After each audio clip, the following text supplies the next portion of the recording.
அன்பான வணக்கம். இன்றைக்கி நம்மளுடைய அங்காளம்மன் யூடியூப் சேனலில் எதை பற்றி பார்க்க போகிறோம் அப்படின்னு பார்த்தீங்கன்னா, எதிரியை ஓட ஓட விரட்டக்கூடிய வாராகி அம்மனுடைய தாந்திரீக மாந்திரீக பரிகாரங்களை பற்றி தான் பார்க்க போகிறோம். வாங்க வீடியோக்குள்ளே போகலாம். இந்த எதிரிகளால் பார்த்திங்கன்னா நமக்கு பல வகையான தொந்தரவுகள் ஏற்படும். நம்மளை நிம்மதியாகவே இருக்க விட மாட்டானுங்க. ஏதாவது ஒரு வழியில் நம்மளுக்கு தொந்தரவு கொடுத்துக்கிட்டே இருப்பாங்க. ஒன்று அக்கம் பக்கத்துலேயே இருக்கும், அப்படி இல்லைன்னா ஆஃபீஸில் வேலை செய்யக்கூடிய இடத்துல, இல்லை சொந்தத்தில் கூட இந்த மாதிரி இருந்து நம்மளுக்கு பல வகையான இடையூறுகளை கொடுத்துக்கிட்டே இருப்பாங்க. நம்மளை நிம்மதியாக வாழ விட மாட்டாங்க. நம்மளை பொருளாதாரத்தில் முன்னேற விட மாட்டாங்க. ஏதாவது ஒரு வகையில் மாந்திரீக செயல்களை செஞ்சு நம்மளுடைய வாழ்க்கையை வாழ்வாதாரத்தையும் முடக்கி வச்சுட்டே இருப்பாங்க. அப்படிப்பட்ட அந்த எதிரிகளை நாம் எப்படி ஸ்தம்பனப்படுத்தி வைக்கிறது அப்படிங்கிறத பற்றி தான் இன்றைய பதிவில் தெளிவாக பார்க்க போகிறோம். இந்த பதிவை பார்க்கக்கூடிய அன்பர்கள் உண்மையான எதிரிகளுக்கு மட்டுமே இதை பயன்படுத்துங்க. தவறான விஷயங்களுக்கு இதை பயன்படுத்த வேண்டாம். எதிரியால் உங்களுக்கு அதிகப்படியான தொந்தரவுகள் இருக்குது அப்படின்னா மட்டும் இதை செய்யுங்க.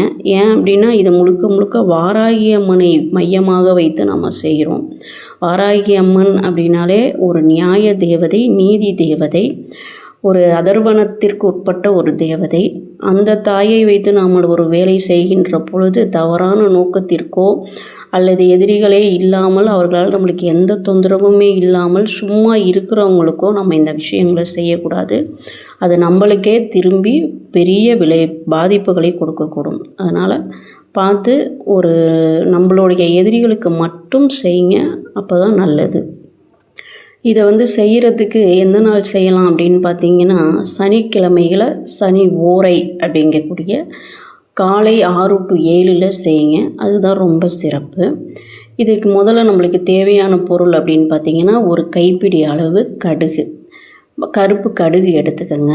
அதை ஒரு பாத்திரத்தில் எடுத்து வச்சுட்டு வாராகி அம்மனை நினைத்து ஒரு தீபம் ஏற்றிக்கங்க. நம்ம வீட்டு பூஜை அறையில் கூட இதை செய்யலாம், நியாயமாக இருக்க வேண்டும்.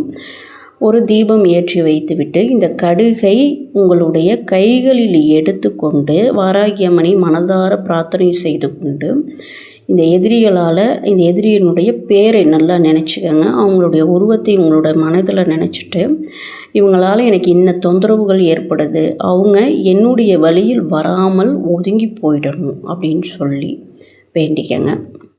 அப்படியே இந்த கடுகை ஒரு மண் சட்டியை அடுப்பில் வச்சு இந்த கடுகை சட்டியில் போட்டு நல்லா வறுத்தெடுத்துருங்க. வறுத்து ஒரு பாத்திரத்துலையோ அல்லது ஒரு துணியிலையோ கருப்பு துணியிலையோ மாற்றி எடுத்துக்கோங்க.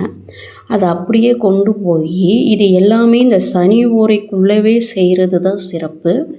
அப்படியே கொண்டு போய் எதிரிகள் இருக்கக்கூடிய வீடு அல்லது ஆஃபீஸாக இருந்தால் அவர்கள் நடமாடக்கூடிய இடத்திற்கு பக்கத்தில் மண்ணில் போட்டுருங்க. அந்த மாதிரி போடும் பொழுது அவர்களுக்கு நீங்கள் என்ன நினச்சி போடுறீங்களோ அது அவர்களை தாக்க ஆரம்பிக்கும். நம்ம வழியிலேயே அவங்க வரமாட்டாங்க. நமக்கு எந்த விதமான தொந்தரவுகளும் கொடுக்க மாட்டாங்க. இதுபோல் செய்து பாருங்கள், மிகச்சிறப்பாக இருக்கும். இது ஒரு நல்ல தாந்திரீக முறை. இதை நல்ல விஷயங்களுக்கு மட்டுமே பயன்படுத்துங்க. தவறான விஷயங்களுக்கு பயன்படுத்த வேண்டாம். எதிர்மறை விளைவுகள் ரொம்ப அதிகமாக இருக்கும். இதுபோல் நல்ல தகவல்களை பெறுவதற்கு நம்முடைய சேனலை சப்ஸ்கிரைப் செய்து வைத்துக் கொள்ளுங்கள். இந்த வீடியோ பிடித்திருந்தால் லைக் பண்ணுங்கள், ஷேர் பண்ணுங்கள். நன்றி, வணக்கம்.